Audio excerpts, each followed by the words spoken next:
ମୋ ବ୍ୟାଗ୍ରେ ବୋମା ଅଛି। ବିମାନ ଯାତ୍ରୀ କହିବା ପରେ ଖେଳିଗଲା ଏୟାର ଇଣ୍ଡିଆରେ ଆତଙ୍କ। ଆସନ୍ତୁ ଜାଣିବା ଏୟାର ସର୍ଭିସେସ୍ ଖବର ବିଷୟରେ। ଏୟାର ଇଣ୍ଡିଆ ଏକ୍ସପ୍ରେସ୍ ବିମାନରେ ଏକ ଅଜବ ଘଟଣା ଘଟିଛି। ବିମାନରେ ଯାତ୍ରା କରୁଥିବା ଜଣେ ଯାତ୍ରୀ ବିମାନର କର୍ମଚାରୀଙ୍କୁ କହିଥିଲେ ଯେ ତାଙ୍କ ବ୍ୟାଗ୍ରେ ବୋମା ରହିଛି। ଏହାପରେ ସେଠାରେ ଉପସ୍ଥିତ ଲୋକଙ୍କ ମଧ୍ୟରେ ଆତଙ୍କ ଖେଳିଯାଇଥିଲା। ଟ୍ରାନଜିଟ୍ ଚେକିଂ ସମୟରେ ସେ ନିଜ ବ୍ୟାଗ୍ରେ ଥିବା ବୋମା ସମ୍ପର୍କରେ କର୍ମଚାରୀଙ୍କୁ ଜଣାଇଥିଲେ। ବିମାନ କର୍ମଚାରୀମାନେ ତୁରନ୍ତ ବୋମା ବିପଦ ଆକଳନ କମିଟି ତଥା ବିଟିଏସ୍ସିକୁ ଖବର ଦେଇଥିଲେ ଏବଂ ଏହାର ଟିମ୍ ଘଟଣାସ୍ଥଳରେ ପହଞ୍ଚିଥିଲେ।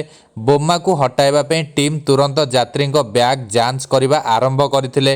ତେବେ ଯାତ୍ରୀଙ୍କ ବ୍ୟାଗ୍ରେ ପ୍ରକୃତରେ ବୋମା ଥିଲା କି ନାହିଁ ତାହା ଏପର୍ଯ୍ୟନ୍ତ ଜଣାପଡ଼ିନାହିଁ। ସାଧାରଣତଃ ଏଭଳି କ୍ଷେତ୍ରରେ ବୋମା ଥିବା ସୂଚନା ମିଥ୍ୟା ହୋଇଥାଏ।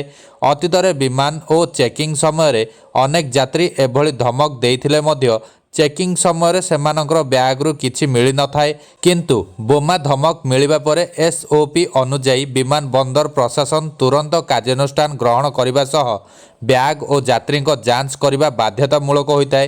ସେହିପରି ଗତ ମଙ୍ଗଳବାର ତଥା ଜୁନ୍ 25 ତାରିଖରେ ଲଣ୍ଡନ ଯାଉଥିବା ଏୟାର ଇଣ୍ଡିଆ ବିମାନରେ ବୋମା ବିସ୍ଫୋରଣ ହୋଇଥିବା ସୂଚନା ମିଳିଥିଲା। କିନ୍ତୁ ତଦନ୍ତ ବେଳେ ଏହି ବୋମା ଧମକ ଏକ ମିଥ୍ୟା ବୋଲି ଜଣାପଡ଼ିଥିଲା।